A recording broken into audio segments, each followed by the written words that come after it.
할렐루야. 할렐루야. 예, 여러분들 만나서 반갑고요. 또 주일날에 또 여러분들을 이렇게 뵐 수 있어서 너무나 반갑습니다. 오늘은 고난이라 쓰고 축복이라 읽는다라는 제목을 가지고 여러분과 말씀을 한번 나눠보려고 합니다. 우리 가슴에 손 얹고 하나님께 선포하면서 한번 나가도록 하겠습니다. 하나님, 제게 말씀해 주십시오. 제가 듣겠습니다. 들은 만큼 성숙하겠습니다. 성숙하게 행동하겠습니다. 하나님 아버지, 감사합니다. 저희들을 사랑하시는 주님, 귀한 주일을 허락하신 주님께 감사합니다. 하나님, 저희들이 보다 더 하나님 앞에서 매 순간 성장하며 성숙하게 도와주시길 주여 간절히 기도드립니다. 하나님, 이 예배를 통하여 저희들에게 은혜를 허락하시고 하나님을 사랑하는 마음이 열정적으로 더 많이 쏟아져 나올 수 있도록 저희 모든 분들을 붙잡아 주시길 주여 간절히 기도드립니다. 말씀이 저희 삶에 참으로 중요한 지표가 되게 도와주시고 하나님을 닮아가는 그런 삶을 사는 저희 모두가 되게 하나님 함께하여 주시옵소서. 예수님 받들어 기도드렸습니다. 아멘. 고난이라 쓰고 축복이라 읽는다. 예. 오늘은 제가 이 설교를 시작할 때 남자의 눈물이라는 이야기를 하면서 시작을 하려고 합니다. 여러분, 남자가 우는 거 보셨나요? 예. 혹시 남편이 우는 거 보셨나요? 아버지가 우는 거는 보셨나요? 형제님들 중에서는 혹시 최근에 울어보신 적이 있으신가요? 예. 남자들은 이렇게 자주 우는 그 존재들이 아니기 때문에 울을 때는 남다른 그 뜻이 있는 줄 압니다. 제가 여러 가지 기억나는 눈물들이 있는데요. 특별히 상담하면서 기억하는 한 눈물이 있습니다. 외도를 하고 돌아온 남편이 이제 눈물을 흘리는데 저는 남자가 그렇게 통곡하면서 우는 거는 처음 봤습니다. 엉엉 울면서 그냥 소파에 누워가지고 그렇게 한없이 울더라고요. 야, 참 안타깝다, 애처롭다라는 그런 생각을 굉장히 많이 했습니다. 개인적으로는 남자의 눈물 하면은 저희 아버지의 눈물이 또 생각이 납니다. 이민 초창기에 처음 이민을 왔는데 저희 아버지가 그 처음 직장을 잡으신 게 식당에서 디시와시 하는 것이었어요. 평생 부엌에도 안 들어가 보신 분이 디시와시를 하는 게 얼마나 힘드셨겠어요. 근데 미국 땅에 내리자마자, 산호세에서 내리자마자 그 다음 날로 출근을 하셨습니다. 근데 그 당시에는 바로 미국에 오셨겠도 하셨겠지만은 운전을 하시지 못하고 차도 없기 때문에 자전거 타시고 식당에 이제 출퇴근을 하셨는데요. 그 당시는 제가 어려서 잘 몰랐어요. 저희 아버지가 미국에 처음 이민 왔을 때가 저보다 나이가 조금 어린 40대 한 초반 정도 되셨던 것 같아요. 근데 써니벨에서부터 산타크라라까지 자전거를 타고 왔다 갔다 하셨는데 저는 그렇게 먼지를 잘 몰랐어요, 그 당시에는. 근데 요즘에 제가 이렇게 그 길을 이렇게 지나가 보면은 야, 참 굉장히 큰 장거리를 자전거 타고 왔다 갔다 매일 하셨구나. 겨우에는 이제 막 비도 오고 그랬을 텐데 그런 곳을 왔다 갔다 했구나라는 그런 생각을 했을 때 마음이 조금 아파오는 마음이 있습니다. 근데 어느 날 이민 생활이 굉장히 힘드셨는지 혼자서 구석에 앉아가지고 우시고 계시더라고요. 그 우시는 모습을 보고 마음이 굉장히 좀 짠한 그런 느낌이 들었습니다. 인터넷을 보다가 어느 청소년이 아버지의 눈물이라는 시를 적어놓은 것을 한번 보게 됐습니다. 한번 읽어드리도록 하겠습니다. 항상 듬직하던 기둥 그 이름 아버지, 하지만 난 알아요. 마냥 듬직했던 아버지의 남몰래 흘렸던 눈물을. 모든 아픔과 시련, 사랑하는 자식과 가족, 눈에 넣어도 아프지 않는 사랑스러운 가족을 위해 고통을 견디시던 아버지, 항상 무뚝뚝하시던 아버지께서 오늘은 눈물을 흘리십니다. 너무도 부족하다며 가족에게 잘 대해주지 못한다며 안타까워하시던 아버지, 아버지의 사랑을 모아 받아먹고 자란 이 아들은 지금에서야 아버지의 눈물을, 눈가에 이슬 같은 눈방울의 참 의미를 알 것 같습니다. 예, 어린아이가 쓴 시치고는 굉장히 깊이가 있지 않나 그런 생각을 합니다. 성경에 보면은요, 한 남자의 울음에 대해서 이야기가 나옵니다. 바로 예수님입니다. 예수님은 사역을 하시면서 아마 참으로 많이 기도하시면서 우셨을 거라고 저는 생각을 하는데 성경에는 딱 3번만 기록이 되고 있습니다. 예수님은 3번 오셨을 때마다 하나님께 어떤 생각을 했을까? 또 우리의 향한 마음이 어땠을까? 그런 생각을 한번 해보게 되는데요. 남자의 눈물이라는 것은 아까 말씀드린처럼 그냥 의미 없이 흘리는 것이 아니라 그 의미가 있기 때문에 그렇습니다. 예수님은 첫 번째 나사로가 죽었을 때 눈물을 흘리셨고요. 두 번째 예루살렘으로 들어가셨을 때 거기서 또 눈물을 흘리셨습니다. 그리고 세 번째는 십자가에 달려 돌아가시기 전에 겟세마네 동산에서 피와 땀으로 기도하시면서 또한 눈물을 흘리셨죠. 근데 이 3가지의 눈물의 공통점이 있습니다. 그 공통점은 뭐냐면은 우리의 믿음 없음을 바라보시고 우리의 나약함을 바라보시고 예수님은 굉장히 많이 안타까워하셨던 거죠. 자기가 이 세상에 오셨을 때에는 우리를 구원하시고 우리를 죄로부터 사하여 주시고자 하고 우리를 온전하게 믿음으로 키워주시기를 원하셨는데도 불구하고 우리의 모습은 전혀 바뀌지 않는 그 모습을 봤을 때 예수님은 마음이 굉장히 많이 아프셨던 것 같아요. 예수 그리스도께서 지금 이 시간에 우리 앞에 있으시다 그러면은 예수님은 어떤 눈물을 우리를 보고 흘리실까요? 아마 비슷한 마음으로 비슷한 눈물을 흘리시지 않을까 그런 생각을 좀 해봅니다. 오늘 야고보서 본문에는 우리에게 예수 그리스도의 마음을 담은 그런 말을 하여주고 있습니다. 1장 2절, 3절, 4절 같이 한번 제가 읽어보도록 하겠습니다. 내 형제들아 너희가 여러 가지 시험을 당하거든 온전히 기쁘게 여기라. 이는 너희 믿음의 시련이 인내를 만들어내는 줄을 너희가 알미라. 인내를 온전히 이루라. 이는 너희로 온전하고 구비하여 조금도 부족함이 없게 하려 함이니라. 내 형제들아 너희가 여러 가지 시험을 당하거든 온전히 기쁘게 여기라. 온전히 기쁘게 여기라 명령을 하고 계십니다. 우리가 시험을 당할 때에 하나님 나는 너무 힘듭니다. 하나님 나는 너무 지금 힘들어서 도저히 아무것도 할 수 없습니다 라고 컴플레인하기보다는 하나님께서는 우리에게 기뻐하라라고 명령을 하시는 거예요. 시험을 받았을 때는 기뻐하라. 그것은 우리에게 선택을 주시는 것이 아닙니다.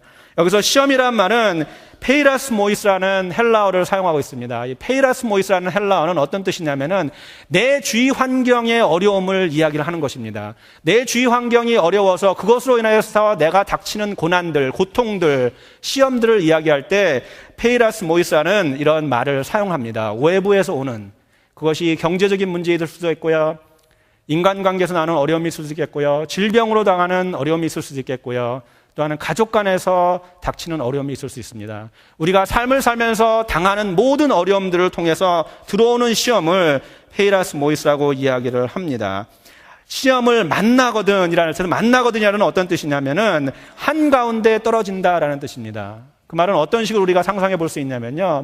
마치 우리가 걸어가다가 웅덩이가 하나 있는데 구멍이 하나 있는데 거기에 쏙 빠지는 것처럼 생각을 하시면 됩니다. 한가운데 있는 겁니다. 우리 주위에는 어려움과 시험과 고통과 그 모든 삶의 고난들이 우리 주위를 다 둘러싸고 있는 것을 이야기를 하는 겁니다. 시험을 만나거든 한가운데 떨어지거든 기쁘게 여기라라고 했는데 여기서 기쁘게 여기라는 것은 어떤 뜻이냐면요. 여러분은 그런 간증 들어보셨습니까? 내가 한참 지난 후에 지나가 보니까 그게 어려웠었던 일이 하나님의 뜻이 있었어. 하나님이 나에게 좋은 교훈을 가르쳐 주시려고 나에게 믿음의 성숙을 주시기 위해서 나에게 그렇게 어려운 고난을 주셨어 라고 그렇게 하시는 간증, 혹시 여러분 스스로가 그런 경험을 해보신 적 있나요? 여기서 야고보가 기뻐하라 라고 얘기하는 것은 그렇게 회상을 하지 말고 여러분들이 시험을 당할 때 그 당시에 그렇게 생각을 하라는 거죠. 여러분이 시험을 당할 때 내가 이 어려운 일이 있는데 이 어려운 일들이 하나님이 나에게 무엇을 가르치시려고 그러시는지 그것을 생각하면서 나가라는 것이죠. 하나님 감사합니다. 하나님 나에게 가르쳐 주십시오. 하나님 내가 주님의 뜻을 알기 원합니다 라고 얘기하면서 가라는 거죠. 그것이 기뻐하라는 것입니다. 그래서 다시 읽으면은 내 형제들아 내 자매들아 너희가 여러 가지 시험을 당하거든 온전히 기쁘게 여겨라 라고 얘기합니다. 명령을 하시고 계시는 거죠. 온전히 기쁘게 여겨라. 선택을 주는 것이 아니라는 것을 다시 한번 기억하시기 바랍니다. 정면으로 우리는 맞서야 됩니다. 여러분 삶이 지금 어렵습니까? 고난이 있으십니까? 불편하십니까? 정면으로 맞서기 바랍니다. 2차 세계대전 때 전쟁에서 죽은 사람보다 전쟁에 대한 두려움으로 심장병 때문에 죽은 사람이 더 많다고 합니다. 우리가 만약에 두려움에 떨고 있다 그러면은 필시 우리는 우리의 시험을 절대 이길 수 없을 것입니다. 초원에서 소를 돌보는 카우보이가 이런 교훈을 주고 있습니다. 보통 소들은 매섭고 차가운 겨울바람을 등지고 이동하다가 울타리에 가로막히면 서로 비집고 들어가려고 싸움을 하는 바람에 넘어져서 죽곤 한다고 합니다. 근데 해리퍼드라는 종의 소는 이런 고난과 시련, 겨울바람의 그 차가운 그런 매서운 바람들을 등지고 가는 것이 아니라 정면 돌파를 한다고 합니다. 그래서 그 아무리 차갑고 그 아무리 힘들어도 이 소들은 절대 한 마리도 죽지 않는다고 합니다. 정면 돌파. 그것이 우리가 시험을 닥쳤을 때, 어려움을 닥쳤을 때, 고난을 닥쳤을 때 우리가 해야 될 행동이라고 저는 생각합니다. 그것이 믿음이라고 저는 생각을 해요. 여러분, 살쾡이가 나무에 있는 다람쥐를 어떻게 죽이는지 아십니까? 살쾡이가 나무에서 다람쥐를 발견을 하면요, 정면으로 그 다람쥐 눈을 살기가 가득한 눈으로 바라본다고 합니다. 그러면 그 다람쥐가 이 살쾡이의 눈을 바라보고서는 도망가면 되는데 두려워가지고 그 자리에서 꼼짝도 못한다고 합니다. 얼어붙어가지고 한 발짝도 움직이지 못한다는 거예요. 그러다가 나무로 밑으로 떨어지면은 살쾡이가 다람쥐를 잡아먹는다고 합니다. 두려워서 떨면은 하나님께서 우리 안에서 역사를 하시지 못한다는 것이죠. 정면 돌파를 해야 된다는 것입니다. 창세기 32장에 보면은 야곱의 이야기가 나와요. 너무나 잘 아는 인물이죠. 창세기 32장의 야곱은 자기가 세상에서 태어나서 가장 위험한, 가장 힘든 시기를 보내는 그런 사건이 거기서 나타납니다. 라반 삼촌 집에서 살다가 이제 다시 집으로 돌아가는 야복강 아래에서 그는 모든 가족과 자기의 가축들을 놓고서는 정지하고 있습니다. 왜냐하면 강 건너편에는 그의 형 에서가 기다리고 있기 때문에요. 에서가 누구입니까? 야곱이 자기가 속여서 장자권을 아버지께로 받은 그 바로 형입니다. 에서는 야곱을 죽이려고 달겨들 것입니다. 야곱은 거기서 두려움을 느낀 것이죠. 나는 여기서 죽은 목숨이야. 나는 여기서 살 목숨이 아니야. 나는 죽은 목숨이야 라면서 겁먹고 두려워하고 떨고 있습니다. 그래서 야곱이 하는 것이 무엇입니까? 야곱은 자기의 종들을 형한테 보냅니다. 그냥 보내는 것이 아니라 재물을 딸려가지고 보냅니다. 형에게 용서를 구하고 화해를 청합니다. 형, 내가 왔어. 이렇게 재물을 줄 테니까 나하고 화해하기를 원해 라면서 계속해서 여러 번 자기의 종을 형에게 보내보지만은 야곱의 마음은 아직까지도 두려움에 떨고 있습니다. 죽음의 문턱에 서 있는 그의 마음 상상이 되시나요? 그러면서 야곱은 자기의 가족들을 전열을 재정비를 합니다. 가축들을 맨 앞에 세우고 가족들, 종들부터 가족들의 순서대로 하고 자기는 맨 나중에 섭니다. 왜 그럴까요? 야차하면은 자기는 도망가려고 하는 거죠. 그죠? 예. 근데 그 마음속에 얼마나 두려움이 있었으면요. 그죠? 얼마나 두려웠으면은 가족의 가장인 그가 제일 앞장서야 되는데 맨 뒤에 숨어 있을까요? 얼마나 두려웠으면. 그리고서는 가족들과 다 사람들을 보내고 자기 혼자 분이엘에 앉아서 있는데 거기서 누가 나타나나요? 하나님의 천사가 나타납니다. 그리고 밤맞도록 씨름을 하고 있는 거예요. 근데 여러분, 이 씨름은 보통 씨름이 아니에요. 이 씨름은 어떤 씨름이냐면은 야곱의 목숨이 달려있는 씨름입니다.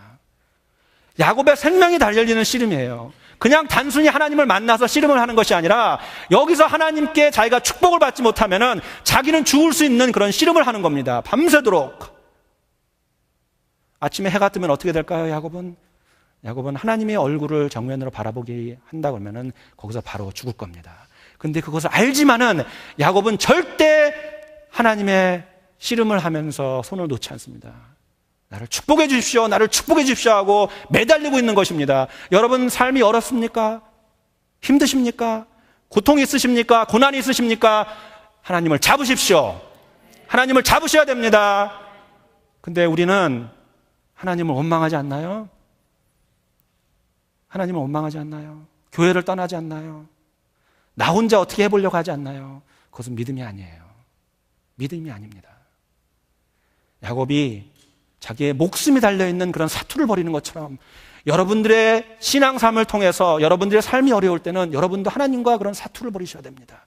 열정을 가지시고 하나님과 씨름을 하셔야 돼요. 그랬더니 하나님께서 어떻게 하셨나요? 그의 축복을 주시지 않습니까?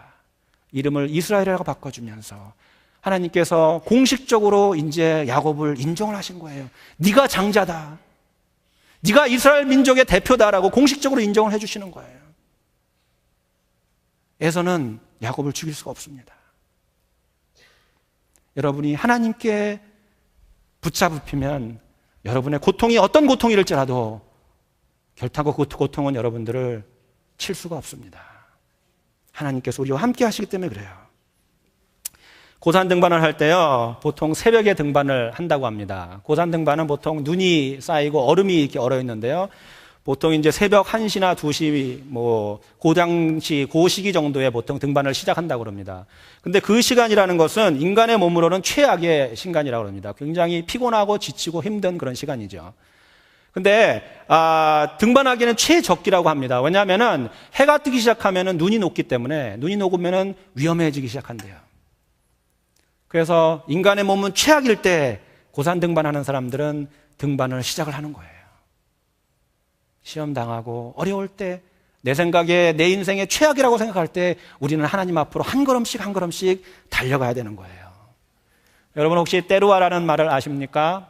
때루아라는 말은 어떤 말이냐면은 포도나 커피가 자랄 수 있는 가장 척박한 토지 환경을 때루아라고 합니다. 가장 척박한 토지 환경. 도저히 나무나 풀들이 자랄 수 없을 것 같은 그런 척박한 환경을 때루아라고 그러는데요, 그 척박한 환경에서 가장 좋은 포도, 가장 좋은 커피가 난다고 합니다. 왜냐하면은 포도나 커피는 이 어려운 환경을 이기기 위해서 열매는 스스로 자기를 농축하기 시작한다는 거예요. 그래서 좋은 포도주가 나오고 좋은 커피가 나온다고 합니다. 우리는 어려운 시기를 만났을 때 우리의 믿음을 농축해야 됩니다. 농축한다는 것은 하나님만 바라보는 거예요. 한 길만 바라보는 거예요. 예수님만 바라보는 거예요. 말씀만 바라보는 거예요. 기도만 하는 겁니다. 인간의 생각을 거기다 집어넣는 게 아니에요. 3절 4절 같이 한번 볼까요? 이는 너희의 믿음의 시련이 인내를 만들어내는 줄을 너희가 알미라. 인내를 온전히 이루라. 이는 너희로 온전하고 구비하여 조금도 부족함이 없게 하려 함이니라. 시험이 있고 어려움을 당했을 때 우리가 온전히 기쁘게 여길 때에는 그 다음에 우리에게 하나님께서 주시는 것은 뭐냐면은 인내를 주신다는 거예요. 그리고 인내를 온전히 이루라고 그러는데요, 여기서 인내라는 말은 헬라어로 히포모넨이라는 말을 씁니다. 히포모넨은 아래에서 머문다라는 뜻입니다. 아까 구덩이에 빠졌다는 그런 말을 제가 드렸는데, 구덩이에 빠졌을 때 그 아래에서 머문다는 뜻입니다. 근데 그냥 가만히 거기서 머문냐 그런 게 아니라, 온전이라는 말은 텔레이온이라는 말을 쓰는데요, 이거는 텔로스라는 말에서 유래가 됐습니다. 끝이라는 뜻입니다. 그래서 이 온전히 인내하라는 말은 무슨 뜻이냐면은 포기하지 말고 끝까지 견뎌라라는 뜻입니다. 포기하지 말고 끝까지 견뎌라. 중간에 포기하는 것이 아니라, 하나님 너무 힘듭니다, 이제 그만하겠습니다. 하나님, 나는 이제 더 이상 하나님을 믿지 않겠습니다. 하나님이 있다 그러면은 왜 나에게 이런 고통을 주십니까? 라고 하면서 포기하는 것이 아니라 끝까지 인내하면서 끝날 때까지 견디는 것이 바로 온전히 인내하는 것이죠. 온전히 인내하십시오. 온전히 인내하는 것이 하나님의 뜻이에요. 토기장이가 토기를 빚은 후에 불가마에 넣고 오랫동안 불을 뗍니다. 그럼 어떤 현상이 일어나요? 토기는 강하고 영롱한 빛을 내면서 드디어는 예술품으로 탄생을 하는 것입니다. 하나님께서 우리에게 시련을 주시고 고통을 주시고 어려움을 주시는 것은 우리로 하여금 하나님의 가장 좋은 작품으로 만들기 원하시는 거예요. 우리를 성숙하게 하시고 우리를 하나님으로 말미암아 하나님 보시기에 합당한 아들과 딸들로 만들기를 원하시는 겁니다. 여러분 생각해 보십시오. 하나님께서 우리를 사랑하시지 않는다면은 우리에게 고난을 주실 필요가 없어요. 제가 뭐 하든 내가 무슨 상관이야 라고 생각하신다 그러면은 우리에게 고난을 주실 필요가 없습니다. 시험을 주실 필요가 없습니다. 그냥 편안하게 놔두면 됩니다. 왜냐하면 사랑의 반대말은 무관심이기 때문에 그래요. 근데 여러분이 시험을 당하고 여러분이 고난을 당하고 여러분이 고통에 빠져 있다고 생각했을 때는, 하나님이 나를 사랑하시는구나, 하나님이 너무나 나를 아껴주시는구나 라고 하나님께 오히려 감사를 드려야 되는 것이 우리의 믿음의 자세이고 인내의 제사입니다. 하나님은 나를 너무 많이 사랑하시기 때문에, 그래서 하나님께서는 나에게 이런 시험을 주시는 거예요.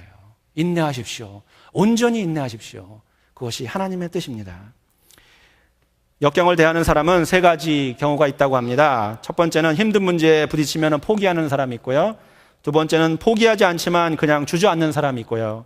세 번째로는 역경이라는 산을 만나면 모든 힘을 다해 올라가는 사람이 있다고 합니다. 선택은 여러분 것입니다. 근데 하나님이 진정히 원하는 것이 어떨 건가요? 포기를 원한 걸까요? 아니면은 그냥 주저앉는 걸 원할까요? 하나님은 역경이라는 산을 만나면 모든 힘을 다해 올라가는 여러분과 저를 바라고 계셔요. 뉴스를 보다 보니까 실제로 이렇게 한 사람이 있더라고요. 인도에 어떤 70대 노인이 계시는데요. 이분이 망치와 정망 가지고 산을 22년 동안 깎았다고 합니다. 근데 그 깎은 이유가 뭐냐면은 젊었을 때 자기 아내가 병이 걸려가지고 병원에 가려고 그러는데 자기 집에서 병원까지, 제일 가까운 병원까지 76km나 됐다고 해요. 76km가 되니까 중간에 가다가 아내가 죽은 겁니다. 그래서 이 사람 마음속에는 뭐냐면 다시는 이런 일이 우리 마을에 있었으면 안 되겠다라고 해가지고 자기 마을 앞산을 깎기 시작한 거예요. 22년이 걸려가지고 깎았는데요. 76km라는 길이를 산을 깎아가지고 1km로 바꿔놨다고 그래요. 역경이라는 사람을 만나면은 힘을 다해서 올라가야 됩니다. 부딪혀야 됩니다. 정면 도전해야 됩니다. 인내해야 됩니다.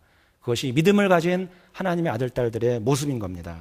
크리스천 정신과 의사인 스캇 팩은 이런 식으로 얘기했습니다. 문제를 대면하는 데 따르는 정당한 고통을 회피할 때 우리는 그 문제를 통해 우리가 가질 수 있는 성장도 회피하는 것이다 라고 말했습니다. 하나님께서 문제를 주시면은 그 문제를 우리를 인내하면서 가야 되겠죠. 창세기 37장에 보면은 요셉의 이야기가 나오죠. 요셉은 야곱이 가장 사랑하는 아들이었습니다. 10아들 중에서 가장 많이 사랑하고 가장 사랑을 많이 주었던 그런 아들. 요셉의 이야기 잘 아시지 않습니까? 파란만장한 인생을 살았습니다. 형들의 시기 질투로 인하여 애굽으로 종으로 팔려갑니다. 종에 팔려가서 그래도 열심히 착실한 마음으로 열심히 일해가지고 보디발의 집에서 높은 지위에 있었는데 또 유혹을 받습니다. 유혹을 정당하게 뿌리치고 나왔는데 죄인으로 또 누명을 써서 감옥에 가기 시작하죠. 감옥에 갔는데 하나님께서 아무런 응답도 주시지 않고 아무런 말씀이지 않고 세월만 그냥 흘러갑니다. 그러다가 우여곡절에 나와가지고 이제 총리 되시되는 그런 삶을 산 것이 야곱의 인생입니다. 우리는 야곱을 생각했을 때, 요셉을 생각했을 때 어떤 생각을 우리가 할 수 있냐면요. 왜 요셉은 도망가지 않았을까 그런 생각을 한번 해볼 수 있습니다. 분명히 도망갈 수 있는 기회가 굉장히 많았을 텐데요. 젊은 친구가 애굽 땅에 가서도 요셉이 도망갈 수 있으면 충분히 도망갈 수 있었습니다. 도망가가지고 아버지한테 가가지고 아버지 형들이 나한테 이렇게 해코지해가지고 내가 지금 이런 상황에 있습니다. 나를 도와주십시오. 형들을 버려주십시오라고 분명히 요셉은 아버지 야곱에게 그렇게 얘기할 수 있었습니다. 근데 요셉은 도망가지 않았어요. 만약에 요셉이 도망갔다 그러면은 우리는 성경에서 요셉을 볼 수 없었을 겁니다. 우리는 시험을 당할 때, 어려움을 당할 때 가끔 이런 식으로 기도하죠. 하나님, 이 고통을 나에게 없애게 해주세요. 이 시험을 나에게 물리쳐 주세요. 그렇게 기도하는데 그거는 믿음이 아니에요. 믿음은 어떤 게 믿음이냐면요. 우리의 환경에 하나님 내가 믿음으로 거기서 하나님 믿음으로 앞으로 한 발짝 한 발짝 나갈 수 있도록 나에게 용기를 주십시오. 힘을 주십시오라고 기도하는 것이 그것이 진정한 믿음입니다. 하나님은 우리가 시험당한 것 문제들을 다 없애줄 거라면은 처음부터 우리에게 시험을 주시지 않으셨어요. 시험을 주셨을 때 그것을 물리쳐 나가는 믿음을 주십시오 하고 기도하는 것이 그것이 진정한 하나님의 믿음이라는 것이죠. 믿음이라는 것은 뭐냐면요. 정도를 걸어가는 겁니다. 정도라는 것은 어떻게 생각해보면 굉장히 간단한 거예요. 그것은 뭐냐면은 내 시작과 끝을 알면은 정도는 간단하게 끝납니다. 내 시작, 예수 그리스도를 영접하는 순간부터 내가 가야 할 방향, 그것이 어디입니까? 예수 그리스도 있는 천국에 가는 거예요. 예수 그리스도 있는 천국이 우리의 끝이고 내가 예수 그리스도를 영접하는 게 시작이라면 여러분 마음속으로 상상해 보십시오. 처음과 끝을 여러분이 한 줄로 한번 거보십시오. 일자로 거보시고 그거를 줄 그대로 걸어가시는 것이 정도예요. 어떻게 보면 굉장히 간단하지 않나요? 그게 믿음입니다. 정도를 걸어가는 것이. 근데 믿음을 생각하다 보니까 저는 믿음을 어떻게 생각했냐면요. 내가 하나님을 믿는 거를 믿음이라고 생각했어요. 내가 하나님을 열심히 믿으면 그게 믿음이다. 그렇게 생각하고 믿음은 원웨이 일방통행이라고 생각했어요. 근데 믿음이 일방통행이 아니더라고요. 믿음은 쌍방통행이더라고요. 여러분 탕자의 이야기를 알지 않습니까? 탕자의 아버지는 탕자가 집을 나간 후에 어떻게 하고 있습니까? 아들을 기다리고 있습니다. 왜 아들을 기다리고 있을까요? 이 아버지는 아들이 돌아올 것을 알기 때문에 기다리고 있는 거예요. 이놈은 반드시 돌아온다. 이놈은 반드시 집으로 오게 돼 있다라고 아버지는 알고 있는 거죠. 믿어주는 거죠, 이 아들을. 하나님 아버지는 저와 여러분을 믿어주는 거예요. 하나님 아버지는 저와 여러분이 그래 네가 잘 살 줄 알아. 네가 잘할 수 있어. 윤철아 그렇게 살면 안 돼. 이렇게 살아야 돼. 믿음대와 생활을 잘해야 돼. 어려울다고 너는 컴플레인 하지 말고 나를 붙잡고 나를 따라와라. 윤철아 너는 할 수 있어. 하나님은 나를 믿어준다는 거야. 나를. 나 같은 죄인을 믿어준다는 거예요. 믿음은 쌍방통행입니다. 전지전능하신 하나님께서 나를 믿어준다는 것. 그것만으로도 얼마나 큰 위안이 될게요. 그것만으로도 얼마나 내 마음이 뿌듯하고 내 마음이 기쁩니까? 하나님이 나를 믿어주시는데, 하나님이 나를 믿어주시는데. 여러분 혹시 님비 현상이라는 말을 들어보셨습니까? 님비 현상이라는 것은 어떤 거냐면은 원자력 발전소처럼 위험한 공장이 그 발전소가 필요하다는 건 아는데 그 공장이 우리 동네에 들어오는 거는 반대하는 것이 님비 현상입니다. 너무 필요한 거예요. 너무 좋은 거예요. 꼭 필요한 거예요. 근데 우리 동네는 들어오면 안 돼. 혹시 영적으로 우리도 그런 님비 현상에 빠져 있지 않나 생각합니다. 나는 시험이 있으면 안 돼. 나는 어려움이 있으면 안 돼. 그거 필요한 거예요. 목사님 알아요. 시험이 있을 때 우리 성숙을 주는 거 알아요. 근데 그건 나한테는 필요 없는 거예요. 나한테는 오면 안 돼요. 나는 고통이 있으면 안 돼요. 나는 어려움이 있으면 안 돼요. 나는 고난이 있으면 안 돼요. 왜 안 됩니까? 왜 안 되나요? 그게 나한테 유익이 되는 건데, 나한테 좋은 건데. 여러분, 영적인 님비 현상에서 벗어나시기 바랍니다. 여러분과 저도 고난을 받아야 되고요. 여러분과 저도 어려운 상황에 처할 수 있고요. 그럴수록 우리는 하나님을 더 믿고 나가야 되는 거예요. 제가 중고등부 전도사 할 때 멕시코로 선교 여행을 간 적이 있습니다.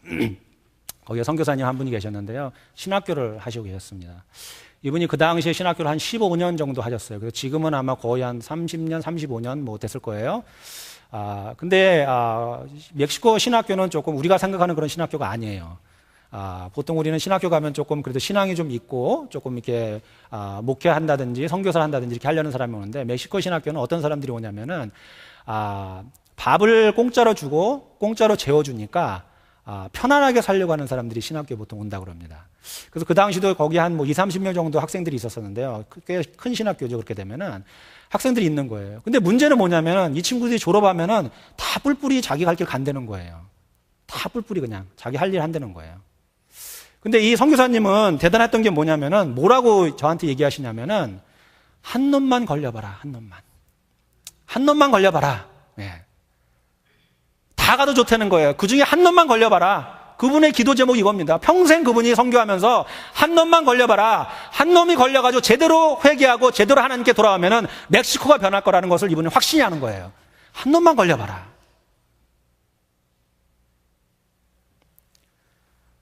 치타는 먹이를 사냥할 때 시속 60km로 먹이를 사냥한다고 합니다. 사슴의 무리를 바라보고 있을 때 하나를 딱 찍어가지고 그 하나의 사슴을 향해 60km로 달려가는 거예요. 사슴들이 막 뛰어가지고 도망갈 때도 그 도망가는 사슴들은 아랑곳하지 않고 자기가 목표로 한 그 탈기에서 한 사슴을 향해 60km로 전력 질주를 한다는 거예요. 인내라는 것, 시험을 이기는 것은 그렇게 예수 그리스도를 바라보면서 전력 질주를 하는 겁니다. 그냥 가는 거예요. 다른 거 아무 상관하지 마십시오. 옆에서 누가 뭐라 하든 어떤 상황이 일어나든 우리는 그냥 예수 그리스도만 보고 전력 질주하면 됩니다. 달려가기만 하면 됩니다. 그것이 믿음이고 그것이 인내인 것이에요. 4절에 다시 보면은요, 인내를 온전히 이루라. 이는 너희로 온전하고 구비하여 조금도 부족함 없게 하려 함이니라. 여기서 온전함이라는 것은 텔레이오이라는 헬라어를 사용합니다. 텔레이오이는 어떤 말이냐면은 성숙하다는 뜻입니다. 성숙함. 예. 완전하다는 뜻이 아니라 성숙하다는 뜻이에요. 그 말은 어떤 그 구약 성경의 말하고 비슷하냐면요, 흠이 없다라는 말과 비슷합니다. 하나님께 제물을 드릴 때 흠이 없는 제물을 드린다라는 말과 똑같은 말입니다. 성숙된 말. 그래서 온전하게 인내를 온전히 이루라. 이는 너희로 온전하게 하고 구비하여 조금도 부족함이 없게 하리라 함이라는 것은 뭐냐면은 우리가 시험을 받고 인내를 통해서 궁극적으로 하나님께서 우리에게 주시고자 하는 것은 뭐냐면은 바로 성숙함이라는 겁니다. 성숙함. 그리스도 안에서 성숙한 자녀가 되는 것이죠. 그것이 하나님이 원하시는 겁니다. 조지 뮬러 목사님을 아시나요? 그분의 일생에 대해서 잠깐 이야기를 한번 해보죠. 조지 뮬러 목사님은 1805년에 독일에서 태어났습니다. 그의 아버지는 세금 징수원이었는데요. 아버지로부터 어려서 남의 돈을 뺏는 법을 배웠습니다. 10살 되던 때에 아버지가 관리하는 나라 돈을 훔쳤고요. 14살 때 어머니가 돌아가셨지만 그날 그는 새벽까지 노름을 했고 노름이 끝난 후에 술을 마시고 창녀와 잠자리를 했습니다. 14살 때였습니다. 그게. 16살 때는 그는 특급 호텔 숙박비를 떼먹고 도주하다가 붙잡혀 한 달 동안 감옥살이를 했고요. 20세 때에 그는 신학교에 입학했습니다. 근데 그것은 믿음 때문에 그런 것이 아니라 루터교 성직자들은 나라에서 생활을 보장해 주기 때문에 경제적으로 안락한 생활을 하기 위해서 신학교를 갔었습니다. 근데 그러던 그가 1825년 11월 달에 친구와 함께 기도회를 참석하고 거기서 깨어져서 회개하고 하나님을 영접을 했습니다. 그래서 그의 삶이 180도로 바뀌었죠. 우리가 조지 뮬러 하면 어떤 수식어가 붙나요? 고아의 아버지, 기도의 사람. 모든 기도가 응답된 사람. 이것이 바로 온전함을 이룬, 성숙함을 이룬 사람의 삶의 모습입니다. 우리가 어떤 상황에 처했든지 어떤 어려움에 처했든지 우리는 온전함을 향해서 달려가야 된다는 것이죠. 그것이 하나님이 원하시는 겁니다.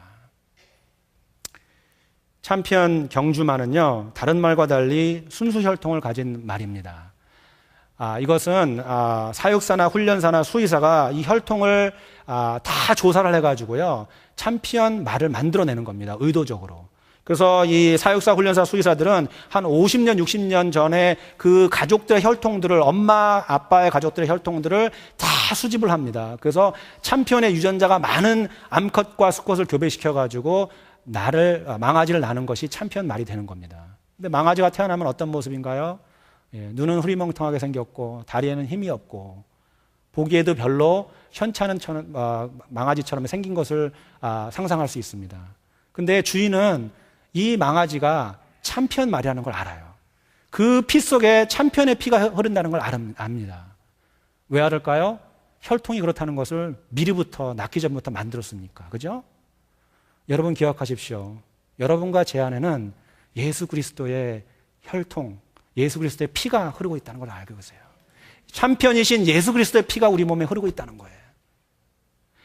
이 온 우주를 창조하신 하나님의 아들 예수 그리스도의 피가 우리 몸에 흐르고 있다는 거예요. 우리는 참편 중에 참편입니다. 시험, 고통, 고난 아무런 문제 없습니다. 하나님만 바라보시고 인내하시면서 온전히 나가시면 되는 거예요. 그것이 바로 믿음의 자세라고 저는 생각합니다. 말씀을 마치도록 하겠습니다. 예수님은 당신을 아십니다라는 글이 있어서 한번 읽어드리도록 하겠습니다. 사람들에게 거절당하고 짐승 곁에서 태어난 예수님은 우리의 외로움과 쓸쓸한 시간을 알고 계십니다. 폭군에게 쫓겨 먼 나라로 피난했던 아기 예수님은 나그네와 같은 우리의 적막함을 알고 계십니다. 여우도 굴이 있지만 깃들일 곳이 없었던 예수님은 의지할 곳 없는 우리의 불안을 알고 계십니다. 목수의 집에 태어나 시골에서 자라난 예수님은 우리의 땀과 고생과 그 피로를 알고 계십니다. 돌로 빵을 만들어라는 시험을 당하신 예수님은 욕심의 수렁이 앞에 선 우리의 위험을 알고 계십니다. 엘리 엘리 라마 사박다니 하고 외치던 예수님은 우리의 답답함과 절망을 알고 계십니다. 친구의 떠남과 배신을 체험하신 예수님은 혼자서도 굳세게 살아보려는 우리의 믿음을 알고 계십니다. 이 잔을 나에게 거두어 주소서 하고 호소하신 예수님은 우리의 약함과 실패의 발걸음을 알고 계십니다. 수건을 동이고 제자의 발을 씻던 예수님은 숨은 헌신과 우리가 지불한 희생을 알고 계십니다. 갈보리 언덕을 홀로 올라가신 예수님은 남몰래 흘리는 우리의 눈물을 알고 계십니다. 예수님은 저와 여러분이 당하는 고통, 저와 여러분이 당하는 어려움, 저와 여러분이 당하는 시련, 모든 것 다 알고 계십니다. 그분이 직접 당하셨기 때문에. 그분이 직접 당하셨기 때문에.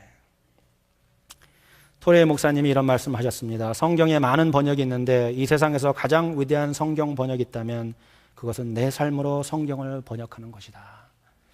여러분, 오늘 말씀을 드렸습니다.